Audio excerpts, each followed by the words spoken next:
형사재판은 국민을 대신해서 네. 책임을 묻는 과정이잖아요. 벌을 주는 과정이고. 그렇기 때문에 네. 형사재판은 그런 식으로 운영했다면은 이 사건은 절대 그렇게 해서는 안 되는 거죠. 그래서 헌법재판소도 그런 측면이 있기 때문에 정치적 사법기관이라고 하는 거거든요. 네. 정치적 사법기관의 의미가 국민의 그때그때 여론과 다수의 의사가 헌법재판소에 잘 전달이 되고 네. 재판소는 재판 과정에 적절하게 반응을 계속 하는 겁니다. 네.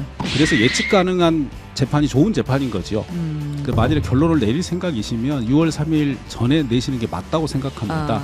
새로운 대통령이 기존에 있는 2명을 존중할 것이냐, 네. 2명을 그냥 처리하고 새로운 사람을 임명할 것이냐는 새로운 대통령 탄생하자마자 국민적 갈등을 불러오고 또다시 이에 관해서 법률적인 분쟁을 할 수도 있거든요. 네. 더 좋은 거는 한덕수 권한대행이 지명을 철회하거나 네. 이 두 분이 사퇴하는 게 맞지요.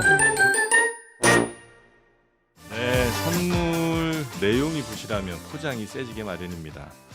이분은 무슨 직책이 이렇게 많으신지 하나하나 소개해드리죠. 민주당 검찰 독재 정치 탄압 대책위원이시자 이재명 당대표 법률특보시고요. 그리고 국회 탄핵소추위원단 간사 및 대변인. 요건 이제 끝나셨나 그죠? 이제는 끝난. 이제 끝나신 것 같은데요. 법률 네. 대포도 끝났습니다. 전입니다. 전. 이게 끝이에요. 최기상 더불어민주당 의원님 모시겠습니다. 어서 오십시오. 안녕하십니까? 네, 반갑습니다. 저희 두 번째 뵙는 거죠? 네, 그렇습니다. 네, 잘 지내셨죠? 네. 덕분에. 네. 전에 오셨을 때도 항상 온화한 모습, 네, 인자한 미소 지금도 기억하고 있습니다. 오늘도 잘 부탁드리겠습니다. 제가 잘 부탁드리겠습니다. 예. 전에 판사하셨죠? 네, 20년 했습니다. 20년 판사하셨습니다. 네. 예. 자, 그리고 우리 최은경 기자 함께 네, 하시고요. 안녕하십니까? 네, 우리 최기상 의원님. 자, 일단은 탄핵소추단 전 물론 간사하긴 하십니다만, 그거 이제 예상대로 혹은 이제 기대했던 대로 잘 이건 마무리가 되신 거고요. 네, 너무 선고가 늦게 나온 게 네. 좀 아쉽긴 하지만 많이 아쉽죠. 네. 아주 잘못했습니다, 헌재가. 네, 그런 건 어떻게 다음에라도 좀 바꿀 수 있는 뭔가 기틀을 마련할 수 있습니까? 아니면 이거 어쨌든 헌재가 알아서 하는 거니까 뭐. 아닙니다. 이게 네. 이번에 문제는 결국은 선고기일을 추후 지정한 게 문제였거든요. 네. 이 제도를 없애야 될 것 같아요. 선고기일은 반드시 지정해라. 그럼 결심 공판 결심할 후에 때 우리가 원래 선고 모든 재판은 논의하겠다? 원래 그렇게 하거든요. 근데 이제 법원에서 가끔 아주 어려운 사건이나 특히 네. 헌재에서는 이거를 용인해 줬는데 이번에 보니까 있을 수 없는 일이라고 생각이 들어요. 그래서 네. 법률적으로나 아니면 헌재나 대법원에 강력하게 요구를 해서 네. 선고기일 추정은 안 된다. 이거는 법원이나 헌재 중심의 사고다. 그걸 기다리는 국민들은 얼마나 힘들어요. 네네. 이번에 뼈저리게 느꼈고요. 그런 걸 그다음에 미리 알려주도록. 당연히 그냥 바로 재판 마칠 때 언제 어. 선고한다라고 하게 하고요. 네. 이거보다 더 심각한 거는 실은 수사기관에서 수사를 종결 안 해주는 겁니다.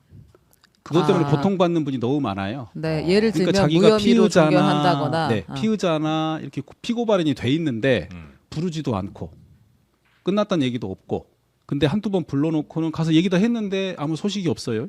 그런데 들리는 소문에는 공항에 가면 아마 출국금지 돼 있을 거란 이런 얘기도 있고, 또 만일에 사업하는 분들이라면은 거기 곧 망할 거다 이런 소문이 돌고 있으면 그 지위가 불안정하잖아요. 네. 그런 경우들이 종종 있어요. 그래서 이게 수사기관에서 그동안에 이렇게 안 끝내주는 것으로 당사자를 괴롭혀 왔어요. 근데 이걸 빨리 끝내달라고 하는 권리를 보장을 해야 되는데 네. 그런 부분이 충실하지 않기 때문에 그 부분도 좀 고려해야 되고요. 그런 것도 지금 뭐 법률 개정 등을 통해서 수사절차법 제정 얘기가 계속 나오고 있고 추진하고 저도 이제 계시고요. 21대 때부터 이 부분을 논의를 하고 있는데 네. 막상 외국에는 이런 제도가 잘 없더라고요. 왜 사건 외국 종결을 하는 수사기관은 그렇게 안 제도가? 하니까. 이렇게까지 괴롭히지 시간 않으니까. 끌어서 괴롭히지 않으니까. 근데 우리나라는 그런 일이 너무 많습니다. 소위 캐비넷 얘기가 나오는 이유가 안 끝내고 가지고 있다는 사건이 많다는 뜻이잖아요. 네네. 그걸로 사람 괴롭히려고. 네. 근데 그거를 너무나 자연스러운 일로 받아들이는 이 풍토로 바뀌어야 됩니다. 근데 일반적으로 수사 기관에서 사건을 끝내고 나면 종결 뭐 도장을 찍기는 해요? 동결 도장 찍고 당사자 통지를 해줘야 되죠. 근데 공소시효 끝날 때까지는 계속 갖고 있는 경우도 많아요. 그래요. 그럼 그동안에 다른 일이 잘 안 되잖아요. 그렇죠. 가슴 한 켠에 계속 그러면 이제 납덩이가 저희는 있죠. 이게 권리를 새롭게 도입해야 되겠다. 기소하려면 빨리 기소를 하고 그래야 법원 가서 다투니까 불기소할 건 빨리 불기소를 해달라고 신청을 할 수 있는 권리를 보장을 하고 네. 그에 대해서 어떤 결정을 안 내리면 뭐 다른 이의 신청 제도를 만들든지 해서 우리 시민들을 불안정한 수사 관계인의 지위에서 풀려나게 하는 게 좋겠다는 생각이 이번에 선고일 기다리면서 생각이 정말 들어서 네. 22대 국회 때 잘 준비해 보겠습니다. 그렇습니다. 잠시 후에 또 우리 우리 의원님께서 윤석열 형사재판 관련된 뭐 여러 좀 논란되는 부분들 좀 짚어주시긴 할 텐데 그 전에 오늘이죠. 네. 그 문영배 헌법재판소장이 이제 물러나지 않습니까? 네, 물러나셨습니다. 아 물러났죠? 네, 아, 퇴임식을 했습니다. 11시. 네. 네.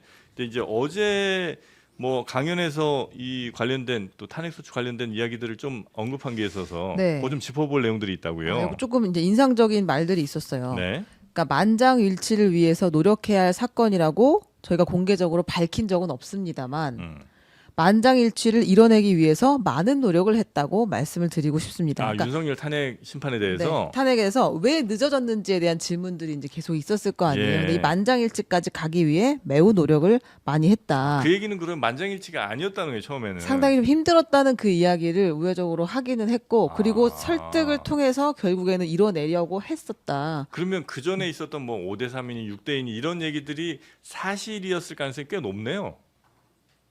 뭐 그렇게 볼 수 왜 있을 갑자기 것 정말 이러는 이유? 아니 그러니까 뭐 만장일치 네, 뭐 이루기 아무튼 위해서 뭐 노력을 그랬습니다. 했다는 얘기가 나오는 거 아니겠습니까? 네, 그 얘기가 네. 하나 있었고 네. 그리고 이제 그 우리 사회가 분열과 혼란을 딛고 한층 더 성장하기 위해서 어떤 방향으로 나아가야 하는가라는 질문에 관용과 자제의 자세가 필요하다라고 이야기를 했어요. 관용과 자제. 네. 관용과 자제. 관용은 다른 사람에 대한 의견 존중을 네. 뜻하는 거고 자제는 힘을 가진 사람이 그 힘을 적절히 사용하는 것이다. 아. 그러면서 그 탄핵 심판에서 판단 기준은 비상계엄 선포가 관용과 자제를 뛰어넘었는지 여부다라고 했어요. 그러면서 탄핵 소추는 국회에서 한 탄핵 소추는 이 관용과 자제의 기준을 넘지 않았고 비상계엄은 이 기준을 넘었다는 것이 우리의 판단이다라고 이야기를 했습니다. 아 그래서 이제 탄핵 소추는 관용과 자제의 기준을 넘지 않았고 그래서 그 기준 안에 들어왔고 그다음에 비상계엄은 그 기준을 넘어선 것이다. 네. 그래서 탄핵이 만장일치로 결정이 됐다. 뭐 요 정도 말씀이신 것 같네요. 네, 네. 그렇습니다. 자, 저는 뭐 덧붙일 말씀이 한두 가지 있는데요. 네. 어제 말씀 뭐 적절한 말씀이었는데 한 가지는 이 만장일치에 이르게 되는 과정은 되게 소중한 과정이었고 특히 정치권에서 이걸 많이 배워야 된다 이 생각이 하나 들고요. 네. 그렇지만 아쉬운 거는 만장일치에 이르는 과정이 가능하면 변론 과정에서 재판관들의 의견이 많이 드러났던 게 났어야 합니다. 그때는 아무 말 없다가 네. 재판 끝나고 나서 본인들끼리 모여서 논쟁하는 것은 우리 국민들 보시기에는 이게 불안한 재판이거든요. 법정에서 충분히 재판관 개개인이 본인의 얘기를 쭉 하면서 네. 국민들이 보고 대충 예측이 가능하셔야 되고 아. 네. 그리고 그걸 또 그 다음 재판에 또 얘기를 하고 이래서 마지막 변론 종결할 때는 이 사건은 대충 어떻게 되겠구나라는 것들을 국민에게 알려주는 재판이 좋은 재판이지 네. 본인들끼리 모여서 의견을 조율하는데 그러니까 우리는 시간을 한 달, 두 달 갖겠다라고 하는 것은 맞지 않는 진행이다. 그래서 저는 이렇게 선고를 늦게 할 거면 차라리 변론을 재개를 해서 네. 국민들께 설명을 해라. 어느 부분이 지금 논쟁 중이다. 그러면은 국회 측은 이걸 좀 보완을 하고 대통령 측은 이걸 보완해라라고 하는 것이 네. 헌법재판의 성격이 맞는데 이번에 그걸 안 지켰어요. 그래서 근데 그 판사의 심증을 드러낸다 이렇게 보지 않아요? 근데 그거는 심증을 적절히 드러내야 됩니다. 그래야지 소위 헌법재판의 불이타, 경우에, 예. 불이타 예측하지 못한 판결이 안 나와요. 그러니까 가령 지기현 부장이 낸 구속 취소 판결의 일종의 그런 결정이잖아요. 느닷없이 네네. 상상도 못한 네. 이런 재판을 하면 안 되거든요. 왜 변론을 하고 공개하는 이유는 그것 때문인 겁니다. 다 같이 와서 보시라. 그래서 본 분들이 이렇게 보니까 이거는 유죄겠구나. 이거는 이렇게 하겠구나라고 대충 예측이 가능해야 되고 물론 그 예측에서 벗어나려면 네. 재판부가 설명을 계속 해 나가야죠. 근데 이번 그게 예를 들어서 그 과정 같은 것들 안에서 지금 예를 들어 8명이 얘기를 하는데 뭐 상당수의 저 재판관들은 뭐 이런 의견에 대해서 반대 의견을 지금 많이 내놓고 있습니다. 그걸 지금 합의하는 과정 중에 있습니다. 이렇게 얘기를 하면 아마 정치권이고 저 뭐 지지자들이고 특히나 이런 이제 정치적 사안에 대해서는 굉장히 난리가 날 것 같고 이건 이제 뭐 이번 사건이야 물론 옳고 그름이 좀 많이 가미가 됐겠습니다. 어떤 사건은 서로의 가치관에 따라서 완전히 달리 갈리는 이런 재판들도 있을 거 아니에요. 그런 경우에는 정말 이거는 사회 통합과는 너무나 멀리 반대 방향으로 가는 건 혹시 아닐까요? 그런 재판 과정을 이야기해 주는 것 자체로? 그런 사건이 일단 많이 없고요. 그리고 지금 국회의원들이 얼마나 많은 문자를 받고 있습니까? 국회의원들이 상임위나 본회의장에서 발언하는 게 다 드러나잖아요. 네. 이 과정이 국민들이 주권을 실현하는 과정이고 국회가 그걸 잘 녹여내고 있습니다. 그래서 헌법재판소도 그런 측면이 있기 때문에 정치적 사법기관이라고 하는 거거든요. 네. 정치적 사법기관의 의미가 국민의 그때그때 여론과 다수의 의사가 헌법재판소에 잘 전달이 되고 네. 재판소는 재판 과정에 적절하게 반응을 계속 하는 겁니다. 네. 그래서 예측 가능한 재판이 좋은 재판인 거죠. 근데 그런 부분에서는 좀 아쉬운 면이 있고요. 근데 그 정치적 사법기관이어야 되는 건 맞는 것 같은데 방금 말씀처럼 가다 보면 정치하는 사법기관 되지 않겠습니까? 스스로가 스스로의 발표나 아니면 판결이 어떤 영향을 미칠지 누구에게 더 좋고 나쁠지를 계속해서 이제 리액션 한다는 거 아니에요? 그것이 혹시 정치를 그냥 아예 정치를 하게 되는 사법기관으로 가진 않을지. 또 이번에 이제 대통령 사건을 예를 들면 예. 가령 각하의 의견이 있는 재판관이 있었다면 네. 변론 과정에서 관련된 부분에 관해서 질문을 할 필요가 있다. 아. 그리고 보완을 명하고 네. 그랬으면 저 사람은 저 부분에 관심이 있구나 알 수가 있잖아요. 네, 네. 그런데 국회 측에서 그걸 보완을 하면 나중에 어느 정도 보완이 됐구나라고 넘어가면 되니까. 아. 근데 이번에는 각하에 관한 얘기에 쟁점이 하나도 없었어요. 저는 없었다면 각하 결론은 안 나오는 것으로 예측을 해야 된다는 겁니다. 아. 그리고 증거 조사를 했는데 어느 증인이 증언을 했는데 네. 그 부분을 네, 못 네. 믿겠으면 본인이 나서서 반대 신문도 하고 네. 이런 방식을 통해서 드러낼 수 있다는 거죠. 그게 풍부해질수록 좋은 재판이다. 아, 물론 예를 들면 공개 재판에서 쟁점들은 충분히 다뤄줘야 된다 이런 다음에 말씀이시군요. 그거에 맞게 평의를 하는 것이지. 아. 네네. 그때는 입 꾹 다물고 있다가 네. 평의장 가서 나는 이거 각하라고 생각해. 나는 내 길 갈 거야라고 하는 것은 올바른 태도가 아니다라는 네. 말씀을 드린 거고요. 네. 또 관용과 자제 말씀하셨는데 이것도 참 맞는 말씀인데 아쉽게도 관용이 너는 너 나는 나로 그치면 그다음에 자제가 강자에게 필요한 덕목이라고 보면은 사실은 이거는 강자들의 언어입니다. 약자에게 필요한 것은 연대고 차등 대우거든요. 달리 대우해줘야 되는데 지금 우리 사회가 이 부분이 조금 약하다고 생각이 들고 헌법재판소에서도 저희가 주장하는 게 이제는 사회권 부분을 헌법재판소도 고민하고 선언을 해야 되는데 네. 그러려면 결국 다른 것을 다르게 취급하는 차등 대우 부분에 관심을 더 가져야 되거든요. 다른데 같게 취급하면 평등 위반입니다. 다른 것을 같게 취급하면 네. 다른 건 어떻게 다른 거를 누가 판단하는 거예요? 가난 여부, 예. 장애인들의 이동권 여부 네. 다르잖아요. 예. 이거 그럼 다른 것을 같게 취급한다는 얘기는 같은 이동 수단을 제공하는 것은 같게 취급하는 건데 예. 그러면 결국 이동의 자유에 대한 침해가 생기고 제한이 되는 거고요. 네. 근데 어느 부모 밑에 태어났는지에 대해서 가난하게 태어난 친구들은 네. 교육의 기회를 계속 덜 받잖아요. 네. 이게 다른 것들을 비슷한 수준의 교육을 받을 수 있게 다르게 대우를 해야 되는데 이게 다르게 대우할 때 관용과 자제의 정신만으로는 부족합니다. 근데 그게 정량적으로 네.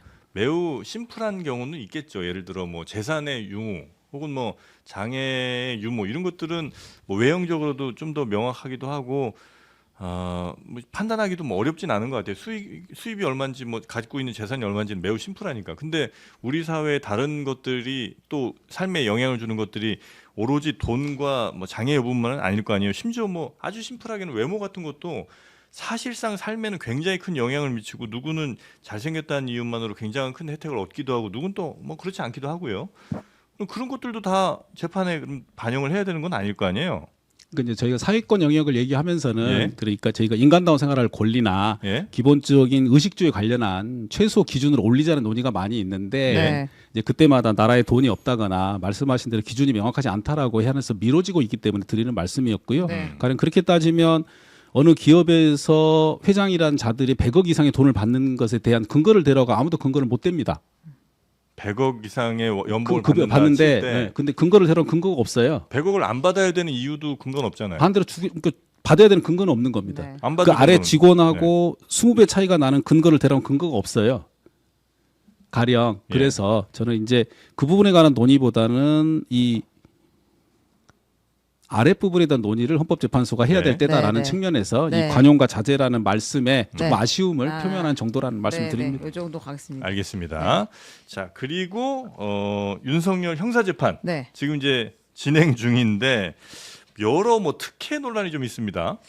예, 요 특혜 논란은 이제 어떻게 보느냐에 따라 다를 텐데 예. 이제 사실은 모든 의심은 아마 구속 취소 구속 취소. 결정부터 이제 시작된 거 아닌가 싶은 생각이 네. 들어요. 근데 지난번 첫 첫 공개 재판에서 있었던 여러 가지 질문들은 뭐였냐면 아니 왜 윤석열 피고인만 지하 주차장으로 들어가느냐. 저도 이제 법원 취재를 할 때 다 얼굴을 봤거든요. 네. 그러니까 이명박 전 대통령, 박근혜 전 대통령, 조국 전 대표, 그다음에 보통 뭐 포토라인도 이재용 쓰고 뭐 그렇죠. 예. 회장 다 얼굴을 봤어요. 우리가 서관 1층 출입문에서 항시 대기하고 있습니다. 저희가 그랬는데 이제 왜 윤석열 피고인만 지하 주차장으로 따로 네. 올 수 있게 해주느냐.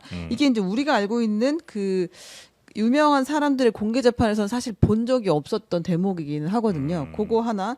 그다음에 이제 재판이 시작됐을 때 보통 피고인들이 다 일렬에 앉아 있잖아요. 근데 이게 규정이 있다는 생각도 해본 적이 없습니다. 그러니까 피고인석이 쭉 있는데 거기 이제 한 두 줄 정도 이렇게 있는 거죠. 네, 피고인점 변호인석. 근데 이거는 417호는 가장 큰 법정이에요. 아, 그래요? 유일하게 하나 있는 대법정이기 네. 때문에 여긴 더 여러 줄이 있는 거고 작은 법정에는 한 줄만 있기도 하고 그래요. 근데 그러면 당연히 거기 앉아 있습니다. 피고인석에. 네, 예. 다 피고인은 피고인석에 앉는 피고인석이 건데. 있고 그다음에 옆자리에 뭐 변호인 정도가 변호인들이 앉아 있고, 있고. 그리고 피고인이 뭐 2명, 3명이라고 하면 떨어뜨려 놓기도 하고 자기 변호인이랑 예, 붙여가지고 아니면 나란히 앉히기도 하고 이제 그렇긴 한데 음. 이제 윤석열 전 대통령이 뒷자리에 앉았다. 뒷줄에. 네. 근데 예. 이거는 무슨 경우인가? 이건 본 적이 없기 때문에 아마 이런 의문들이 있었던 것 같아요. 네. 그래서 왜 이렇게 그리고 또 이제 혼자서 80분 정도를 이야기를 했잖아요 피고인이. 법정에서. 네, 근데 이거는 최후 진술에서는 우리가 많이 봅니다만 네. 사실은 첫 재판에서 이제 증인 신문을 피고인이 이렇게 길게 하는 건 거의 보기가 쉽지 않은 장면이긴 하죠. 그 지기현 판사가 피고인에 대한 굉장한 배려가 있는 거 아닌가 네, 따뜻한 하는 이제 사람인 건 확실하다. 그래서 뭐 예를 들면 심플하게는 뭐 지하 출입 허용하는 거 그다음에 전에 이제 차량도 좀 막아주기도 했었던 것 같고요. 그다음에 뒷자리에 앉게 해주는 거, 뒷열에 앉게 해주는 거, 그다음에 피고인 얘기하고 싶은 거 다 들어주는 거 이런 것들이 혹시 좀 지나친 특혜 아니냐는 논란이 좀 있습니다. 또 판사 경력이 또 이렇게 오래 있으시니까 이 부분은 혹시 어떻게 보십니까? 다 일리가 있는 지적이라고 생각합니다. 예. 이전에 뭐 이명박 박근혜 대통령하고 사례에 비추어서도 안 맞고 네.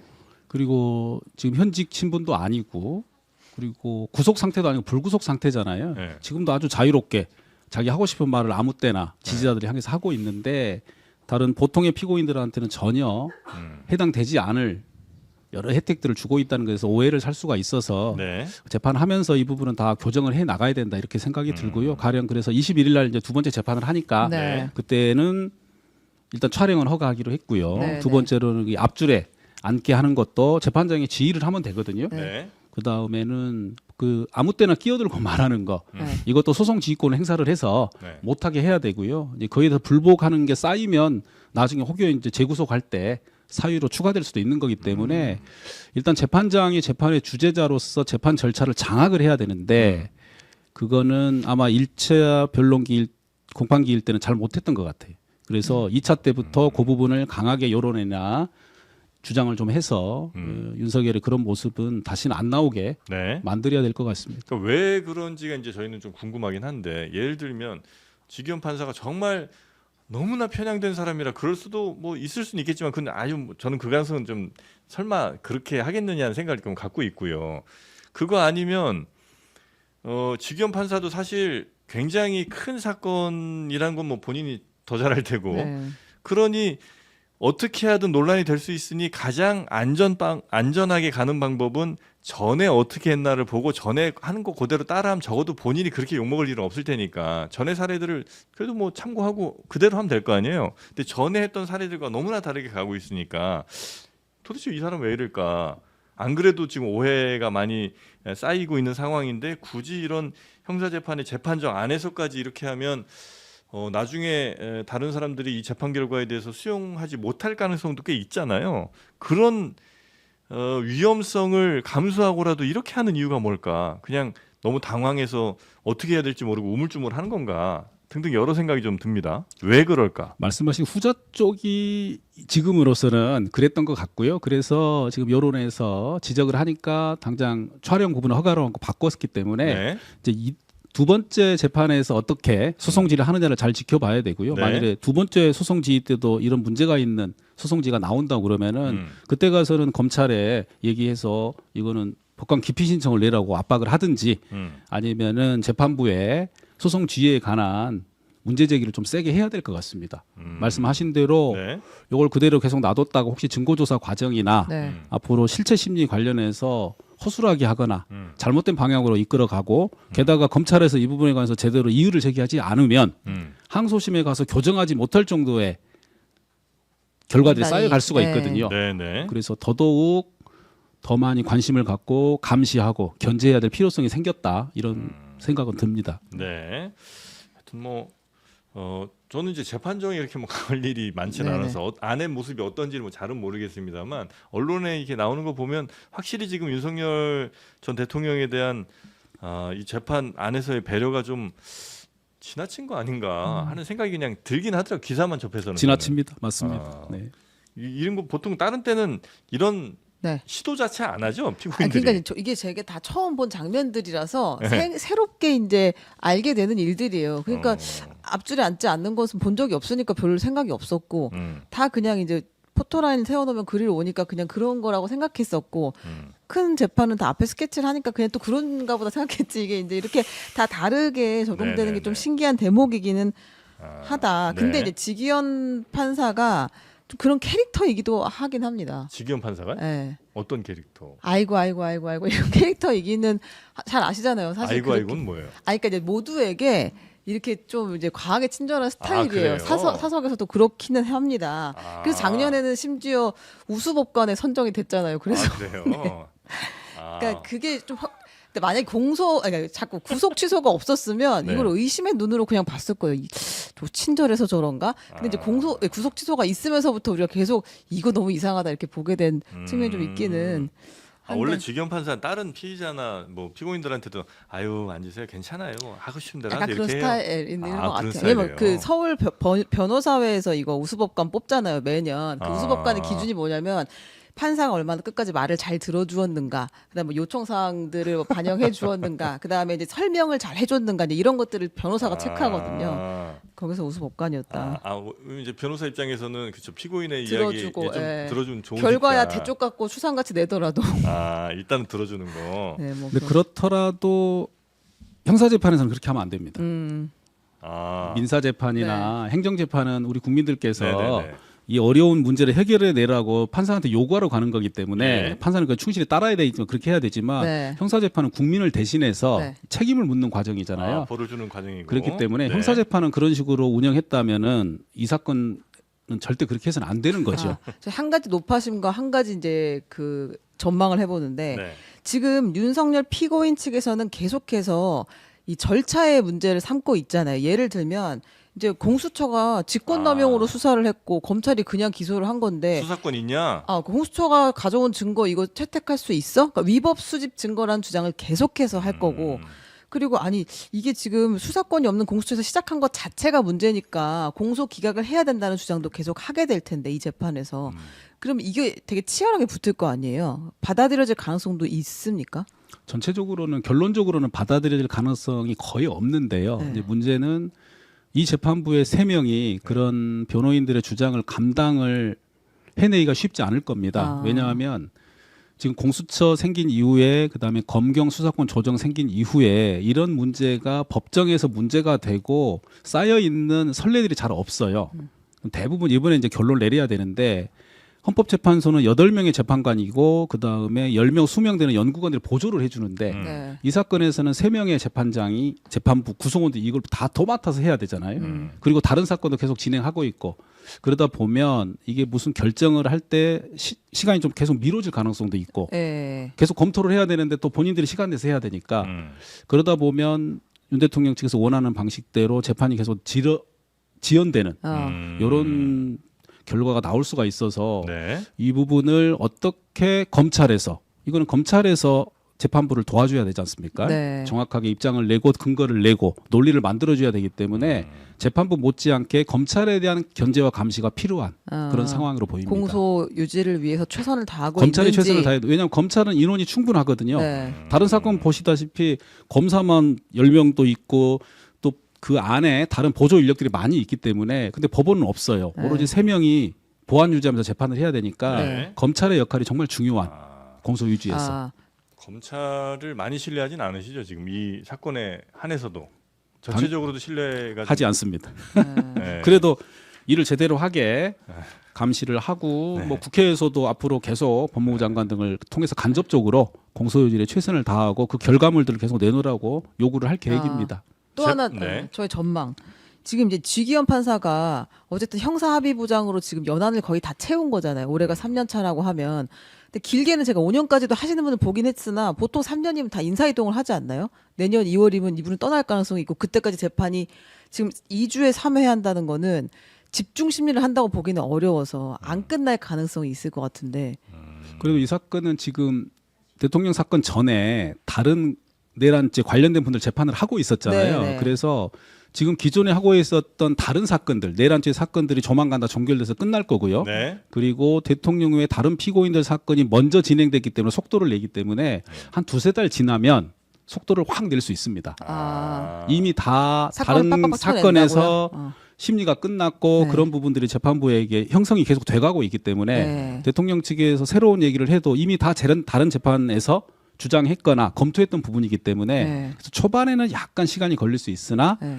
몇 달이 지나면 유사한 사건들을 여러 건을 계속 반복해서 재판을 하기 때문에 사건에 대한 분석도 더 빨라지고 네. 이해도도 높아지기 때문에 내년 2월 인사이동 때까지 사건이 아, 그래요? 안 난다 이렇게 생각하고 있지는 않습니다. 그래도 1심이 6개월 그 기준 안에서는 이제 구속 기간 6개월이 네, 네. 지금 걸려 있는 다른 구속 피고인이 있기 때문에 네. 그 안에 그래도 결론들을 결론을 내리고 내려고 하고 있을 거고 아. 한 3, 4개월 정도 되면은 이제 속도를 네. 많이 낼 수 있는 재판도 바뀔 가능성은 별로 없죠. 현재로서는 뭐 내년 2월 전에는 재판부가 변경이 안 될 거니까요. 네, 네, 아마 네. 그때를 예상하고 있지는 않을 것 같습니다. 1심을 끝낼 네. 의지는 있다. 네. 알겠습니다. 자, 하여튼 윤석열 전 대통령의 형사재판 관련된 네. 여러 이야기들 우리 또 판사 출신이시라 좀 저희가 여쭤봤고요. 그 다음에 지금 특검이 결국은 다 부결됐습니다. 네. 예. 어제. 뭐 예상이 어느 정도 좀 되긴 했었습니다만 그러면서 저 김영민 의원인가요? 아주 분노의 SNS를 올렸던데 네. 그러니까 지금 이제 부결된 내란 특검이 가장 소프트한 거였고 다음에 이제 정권 바뀌고 특검 할 때는 한번 기대해 봐라. 뭐 요 정도 아마 온도였던 것 같은데. 네. 그거 잠깐 좀 소개 좀 해주시겠습니까? 아, 근데 이제 그 네. 내란 특검법도 명태균 특검법도 3석 정도가 세 표 정도 모자라서 안 됐는데 네. 안 될 것이라는 건 아마 민주당에서도 예상은 했던 것 같아요. 근데 향후에 어떻게 할 것인가가 진짜 질문인데 이제 본회의가 한 번 남은 건가요? 이제 대선 전까지 뭐 더 잡을 수 지금 있는 추경 관련해서 네. 본회의 정도 말씀하시는 그 정도밖에 없다고 지금 예상하고 있습니다. 그러면 대선이 6월 3일인데 그 전에 이 특검들을 다시 한번 통과시킬 계획이 가능할까요, 이게? 어제까지는 아직 그 부분까지는 얘기가 말씀을 저희가 못 나누고 아. 있었고요. 네. 그러면 사실상 대선 이후로 이거 특검은 밀린다 이렇게 봐야 되겠군요. 지금으로서는 그런 전망이 조금 더 우세한 것 같고요. 그래서 오히려 어제 부결됐던 그 사안의 내용이 훨씬 약한 정도인데 네. 잘못된 선택을 했다라는 얘기들을 어제 본회의장에서도 많은 의원들이 했습니다. 네. 근데 이제 걱정은 사실 시간이잖아요. 너무 늦어지면 증거들도 많이 없어질 가능성이 있고 지금도 상당히 그런 상황이고 네. 그리고 주범들에 대한 지금 재판들이 진행되는데 뒤늦게 특검이 들어왔을 때 어디까지 어떻게 수사를 할 수 있을 것이냐. 사실상 1심이 막 결과가 나오는 상황일 수도 있을 텐데 일부는. 너무 늦어지면 안 되는 거 아닌가요? 맞습니다. 지금도 너무 많이 늦어져가지고 걱정인데요. 그래서 네. 당에서 그 부분을 대선 6월 3일날 직후에 바로 처리하고 시행할 수 있도록 준비를 미리미리 해야 된다 이런 의견들이 나오고 있으니까 조만간 어떤 방향이 정해질 걸로 지금은 생각됩니다. 그러니까 이제 내란 관련해서 이제 재판이 진행 중인데 내란 특검 하면 요건 조금 애매해질 수는 있는 거죠. 맞습니다. 예. 쉽지 않을 것 같은 느낌이 있습니다만 하여튼 새로 특검을 뭐 하게 되면 또 그 여러 빈틈이나 이런 것들을 잘 공략할 법안 내용들을 꾸미시겠죠, 뭐 그죠? 네. 네, 알겠습니다. 그 내란 특검 등등 해서 특검법이 지금 이제 부결이 됐고 다음 아마도 새 정부 출범하고 나서 다시 아마 추진들을 강력하게 하시지 않을까 하는 생각이 좀 들고요. 지금 민주당은 대선 준비하시는 데는 어떻게 많이 좀 바쁘시죠? 일정 같은 것들이. 후보들하고 뭐 네. 일부만 바쁘신 것 같고요. 네. 뭐 대부분 의원님은 어디 특별히 가 계신 데가 없으세요? 민생과 기재위 상임위에 집중하고 있고요. 아, 네. 조금 경선- 소외되셨구나. 경선 끝나고 이제 네. 후보가 정해지면은 합류할 답변지 텐데 열심히. 예. 저는 평소에도 이게 후보나 예비 후보 단계에서는 현역 네. 국회의원들은 네. 합류하지 않는 게 맞다고 생각하는 편이었습니다. 국회의원으로서 할 일이 많은데 네. 일부 예비 후보, 경선 후보 차원에서 가서 일을 한다는 것은 네. 국민들이 보시기에 특히 요새 같은 시기에는 조금 아쉬울 수 있다. 최대한 현역 의원들은 지금은 합류하지 말고 당의 후보가 정해졌을 당의 후보 정해진 때 다음에는 당연히 해야 되지만 지금은 저희 지역에서 만나봐야 될 국민들이 얼마나 많으신데요. 그래서 그쪽에 집중하자는 의견이 꽤 네. 있어서 최대한 아마 후보들도 네. 조금 소규모로 정예 부대로 뭐 진영을 꾸린 것으로 알고 있습니다만. 근데 지금도 하시는 분들 꽤 계시긴 하죠. 네, 뭐 당연히 하고 일반적으로는 계시는데 이제 그 후보들 경선 후보들의 이제 지지 선언을 하고 같이 일하는 의원들이 있는데 근데 그것도 역시 선택의 문제이긴 하니까. 네. 네. 일단은 이제 후보 정해지고 본격 대선 돌입하면 이제 그때부터는 조금 더 그때는- 열심히 뛰실 생각이시고요. 네, 한 달밖에 안 남았을 때고 선거운동 기간도 22일이라 사실상 5월 3일 아니면 우리 민주당은 4월 27일 날 정해질 거니까요. 네. 그때 직후에는 바로 이제 대선 운동에 돌입한다고 봐야죠. 지금은 뭐 국민의힘 경선 이런 거에도 별로 관심이 없으시겠군요. 아, 거기도 후보를 낸다고 합니까? 잘 관심이 없어서 예. 관심을 아니, 가져보겠습니다. 오늘 네. 처음으로 지금 유머 하나 구사하신 것 같은데 아예 관심이 별로 없으시다 이런 이제 뜻이신 거죠? 그렇게 해석하겠습니다. 네, 왜냐하면 대선이라는 게 네. 시대 정신을 반영한 소위 아젠다라는 게 드러나야 되는데 네. 그걸 얘기하는 사람이 국민의힘에서는 아무도 없기 때문에 네. 아니 거기 시대 정신은 반 이재명인 것 같은데요? 아, 뭐 그러네요. 거의 모든 네. 후보들이 이재명은 안 된다. 이재명을 막기 위해서 내가 나섰다. 뭐 요거를 다 첫 번째 말씀들을 하시니까 대체로 시대 정신이 아마도 반 이재명 아닌가?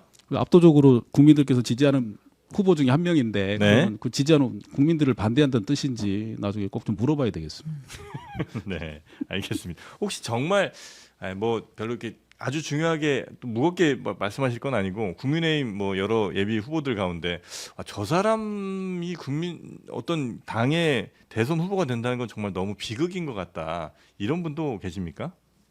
여러분 계십니다만 여러분이 계세요? 네. 아, 뭐 변화할 걸로 기대도 하고요. 네. 그렇습니까? 그분들이 혹시 현재 지지율 좀 위에 있습니까? 상위에 있는 분들이에요? 그것도 잘 관심이 없어서. 아, 관심 저런 너무 없으시네. 저런 가장 무서운 게 무관심인데. 아니 근데 저 이거 하나만 여쭤봐도 네, 돼요. 네. 절차적으로 지금 한덕수 권한대행이 이제 이완규 그다음에 함상훈 재판관 후보를 지명했던 것에 대해서 지금 헌법소원을 냈고 가처분이 인용된 거잖아요. 1차적으로 중단되긴 했는데 그렇게 따지면 현실적으로 대선 전에 본안 선거가 날 가능성은 거의 없다고 봐야 되는 것이죠.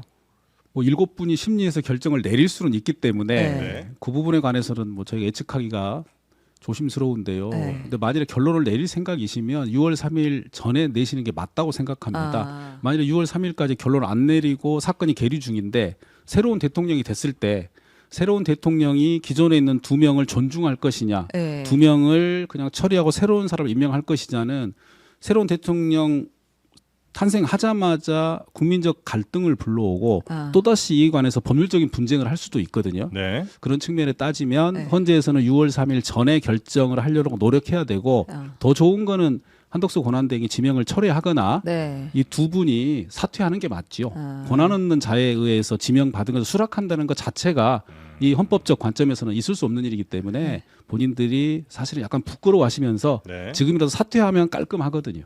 근데 그 가능성이 없다고 보면 그 새로 뽑힌 대통령이 그 앞서 권한대행이 지명했던 것을 철회할 수 있는 거예요? 그거는 한 번도 그런 얘기가 없었기 때문에 네. 이것도 또 재판을 해야 될 가능성이 있습니다. 아, 그러면 그럼 너무 어려워지네요. 너무 우리나라가 조금 힘들어지는 거죠. 예. 힘들긴 힘든데 이러면서 룰들을 한번 다시 세밀하게 꼼꼼하게 잘 체크는 할 수 있는 것 같아요. 그러니까 이런 경우가 없었으니까 막 새로 뭐 일 생길 때마다 계속 뭐 헌재 올라가고 뭐 대법원 판결을 받으 뭐 이렇게 되잖아요. 근데 이렇게 이제 한번 좀 정해 놓으면 아니면 지금 다 정하지 못하더라도 그러면 이렇게 구멍들이 많다는 걸 우리가 알면 좀 개헌을 하든지 뭘 좀 바꿔서라도 이 부족한 공백을 좀 채우자 이런 논의 정도는 될 수 있을 테니까. 네, 그나마 다행인 게 이번에 가처분 네. 결정문을 봤더니 본안 판단을 인용하지 않을 가능성은 매우 낮아 보였어요. 다행히. 아직 물론 본안 판단은 다를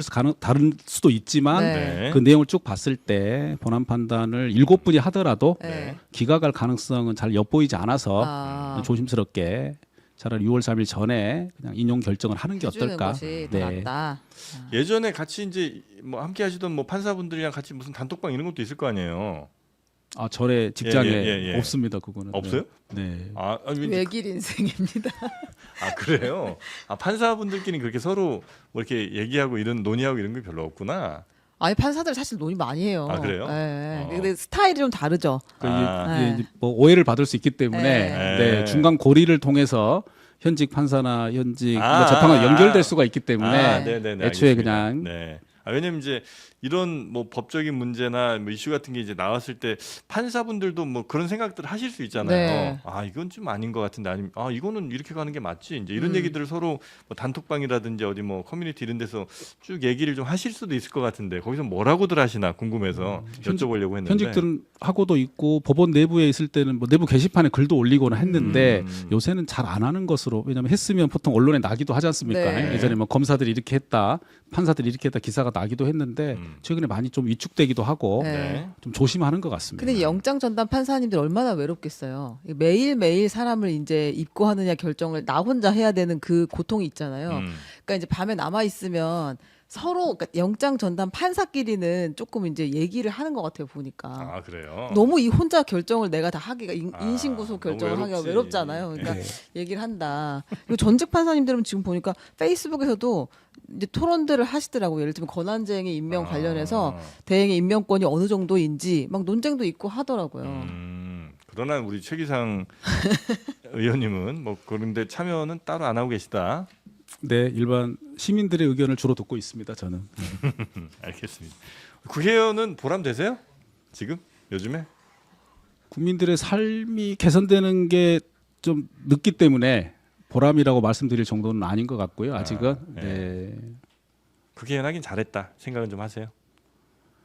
현장의 생생한 부분들을 알게 된 것은 다행이지만 네. 요거를 이제 바꿔나가는 결국은 뭐 세계를 해석하는 게 문제가 아니고 번역시킨다는 게 중요하다는 거 아니겠습니까? 그런데 바꿔내려면 힘이 필요하고 현실을 정확하게 파악을 해야 되는데 네. 이 부분에 집중할 시간이 많이 없다는 게 국회의원들이 엉뚱한 일을 너무 많이 하잖아요. 네. 뭐 광장에 나가는 것부터 시위하는 문제, 싸우는 문제 이게 사실은 국민들 특히 약자들의 삶을 개선시키는 거하고 전혀 거리가 먼 이 정치 형태를 보이는 것들은 결국 이게 강자 중심의 기존 사회 체제를 유지하는 곳에 기여한다는 좀 걱정을 좀 하는 편이죠. 네네네. 세상을 해석하는 거 말고 이제 바꿔나가는 거 여기에 이제 더 많은 힘을 쏟고 계시다 이렇게 이해하게 감사합니다. 네. 네. 어디서 봤더라 그 문구가 네. 자본론에 있었던가요? 맞습니다. 그렇죠. 와우, 역시. 네. 얇고 넓은 지식. 네. 자, 그러면 우리 최기상 의원님과의 이야기는 이 정도로 오늘 마무리하고요. 다음 기회에 또 뵙고 좀 여쭤볼 기회가 있으면 좋겠습니다. 오늘 고생 많으셨습니다. 감사합니다. 고맙습니다.